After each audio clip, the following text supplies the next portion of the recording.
Assalamualaikum warahmatullahi wabarakatuh. Kami dari proyek kami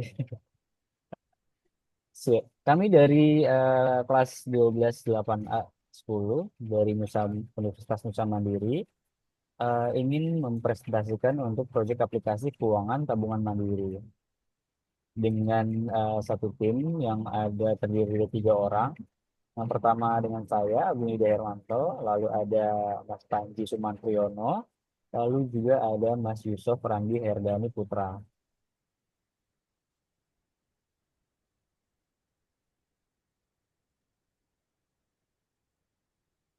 Di sini kita informasikan agenda dari proyek tersebut. Kita buat di latar belakang. Latar belakang kita ada 2 poin. Satu latar belakang dan juga tujuan dan manfaat aplikasi. Lalu di yang kedua itu ada metodologi pengembangan sistem. Sorry, ini dipindahin ke bawah kali ya? Sorry, sorry. Bebas. Ah, Soalnya nggak kelihatan. Metodologi pengembangan sistem. Di dalamnya ada rancangan sistem, lalu studi kelayakan, lalu ada rancangan biaya, juga keunggulan sistem. Di poin 2 ini memang kita informasikan web aplikasi yang kita buat, di mana rancangan sistem itu ada biaya dan juga sesuai kebutuhan yang diinginkan. Lalu studi kelayakannya itu juga kita buat dengan studi bahwa memang web atau aplikasi ini layak untuk bisa dipublish dan juga digunakan. Lalu ada rancangan biaya di mana kami membutuhkan biaya-biaya dari pengembangan atau pembuatan sistem aplikasi keuangan mandiri tersebut. Di dalamnya juga ada keunggulan sistem, di mana aplikasi web keuangan mandiri ini mempunyai keunggulan-keunggulan yang ada dibandingkan keunggulan atau aplikasi yang lain. Dan poin 3 ini ada manajemen proyeknya, di mana ruang lingkup dari aplikasi dan juga manajemen risiko dari aplikasi tersebut itu kita buat di dalam presentasi ini. Kita langsung ke latar belakang, di mana latar belakang ini menyoroti pentingnya transformasi digital dalam sektor keuangan, di mana aplikasi keuangan menjadi alat esensial untuk mendukung pengelolaan keuangan secara efisiensi. Hal ini membantu perusahaan, individu, ataupun UMKM dalam mengambil keputusan berbasis data dengan mudah dan layak. Di mana kita buat juga tujuan pembuatan aplikasi, di mana tujuan tersebut itu bisa digunakan untuk bisnis, UMKM, atau individu. Dan tujuan pembuatan aplikasi ini bertujuan untuk memberikan solusi keuangan yang handal dan mudah digunakan, tidak sulit, sehingga mempermudah proses pencatatan, pelacakan, dan pengelolaan anggaran. Kita buat juga untuk manfaat dari aplikasi tersebut. Manfaat terdiri dari dua, satu dari administrator atau pemilik, yang kedua bagi customer.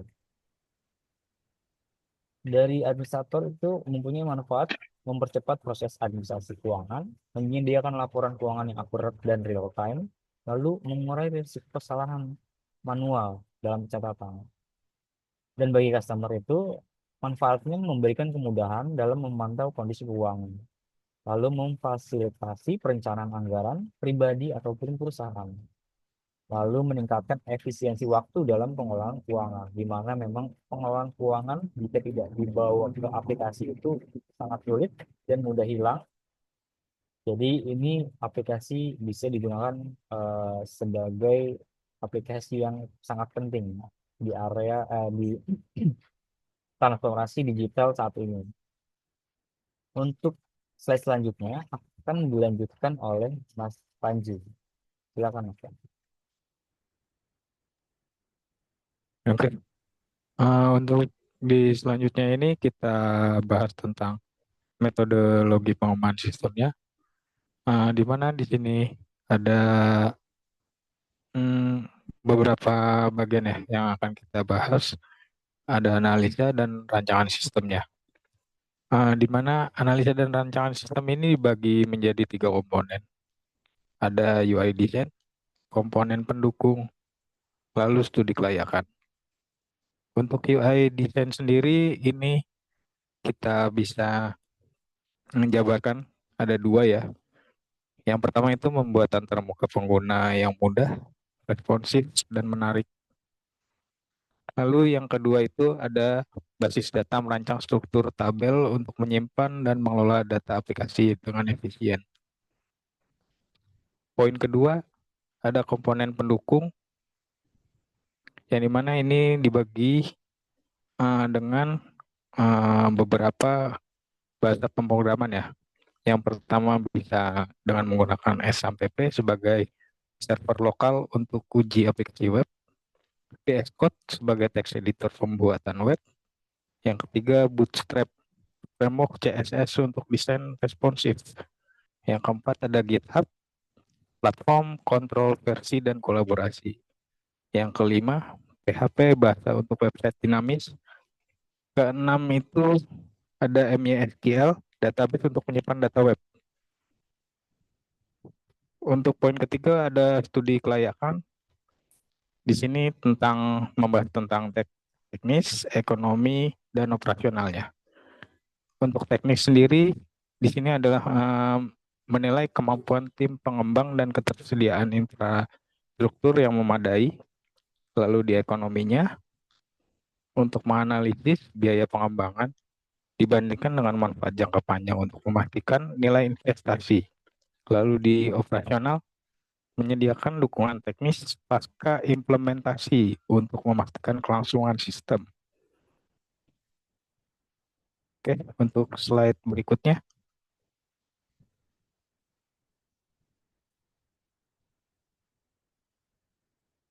Nah, untuk slide berikutnya di sini ada analisa dan rancangan sistem, ada teknis, ekonomi, dan operasional. Yang tadi ini. Nanti ini dipotong aja nih, Mas. Iya, Apa dipotong tuh? aja ya. Potong. Ini yang tadi Oh, Thread-nya sama yang tadi ini. oh iya. hmm, So, iya. ya, oke, lanjut ya ke itu ya. Oke, rancangan dia ya. Oke. Selanjutnya untuk rancangan biaya boleh dilanjut oleh Mas Yusuf. Ya, terima kasih. Selanjutnya adalah rancangan biaya. Itu dari estimasi anggaran yang akan dikeluarkan untuk membuat proyek aplikasi ini. Pertama ada item analisis kebutuhan dan perencanaan. Diperkirakan harganya sekitar 5 juta rupiah. Lalu untuk pengembangan aplikasi dan back-end, kurang lebih sekitar 20 juta rupiah. Dan ketiga, pengujian dan debugging 5 juta rupiah. Integrasi dengan sistem pembayaran 5 juta rupiah. Untuk desain antarmuka pengguna atau UI, sekitar 7 juta rupiah. Pengembangan elemen grafis, sekitar 7 juta rupiah. Untuk server dan hosting, 10 juta rupiah. Pelatihan pengguna, itu di 5 juta rupiah. Yang terakhir, implementasi dan pemeliharaan awal atau maintenance 5 juta rupiah. Dengan total mencapai 69 juta rupiah. Selanjutnya,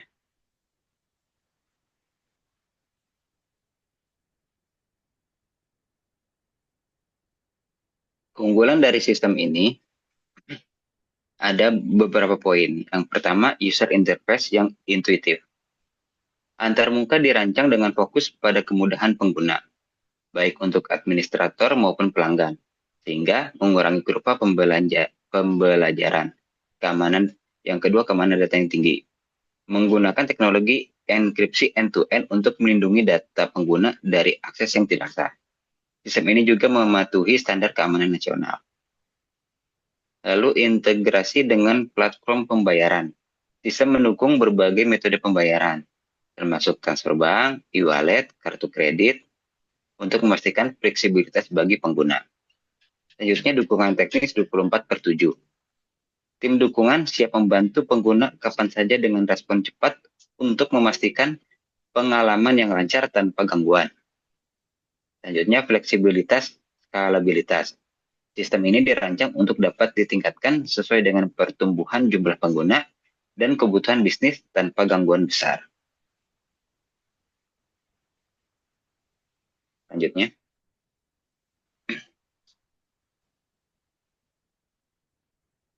ruang lingkup. Ruang lingkup dari aplikasi keuangan tabungan mandiri mencakup berbagai fitur dan layanan yang memungkinkan pengelolaan keuangan secara lebih efisien dan mudah melalui platform digital. Berikut adalah beberapa aspek yang dapat menjadi ruang lingkup aplikasi ini. Pertama, pengelolaan tabungan. Yaitu menyediakan fasilitas untuk membuka dan mengelola rekening tabungan, menyediakan fitur untuk transfer dana antar rekening, baik sama rekening maupun antar bank lain, dan menampilkan histori transaksi dan saldo terkini. Selanjutnya, pembayaran dan pembelian. Memungkinkan pengguna untuk melakukan pembayaran tagihan seperti listrik, air, telepon, dan kartu kredit. Fasilitas untuk membeli produk atau layanan secara langsung melalui aplikasi seperti pulsa, paket data, tiket, dan sebagainya. Pencatatan keuangan pribadi. Fitur pencatatan dan pengelolaan pengeluaran dan pemasukan untuk membantu pengguna dalam merencanakan keuangan mereka. Lalu memberikan laporan keuangan yang mudah dipahami, seperti grafik atau ringkasan bulanan.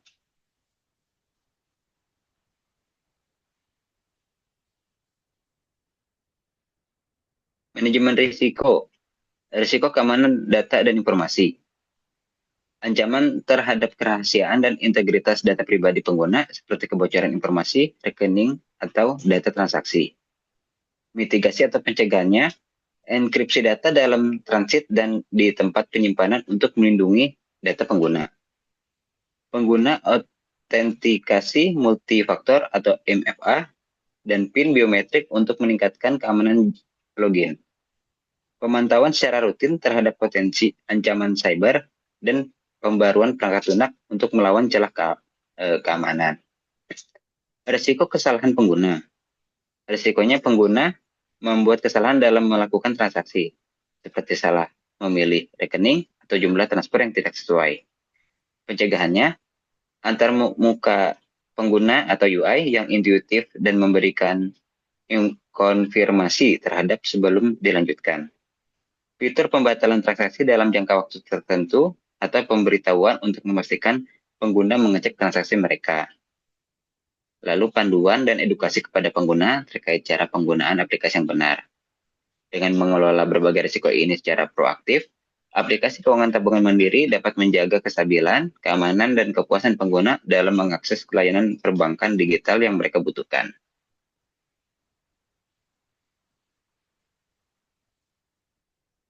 Selanjutnya, kesimpulannya sebagai penutup, website aplikasi keuangan tabungan mandiri ini hadir sebagai solusi edukasi dalam teknologi informasi bagi pengguna maupun bisnis. Dengan beberapa fitur, pengelolaan keuangan, dan dimudahkannya akses kepada pengguna, platform ini mendukung penguasaan teknologi untuk masa depan digital. Berikut paparan dari kami, saya kembalikan ke moderator. Oke, terima kasih atas presentasinya. Berikut untuk presentasi dari aplikasi keuangan tabungan mandiri dari tim kami. Penutupnya gimana sih? Dengan ini kami ucapkan terima kasih. Assalamualaikum warahmatullahi wabarakatuh. Waalaikumsalam warahmatullahi wabarakatuh.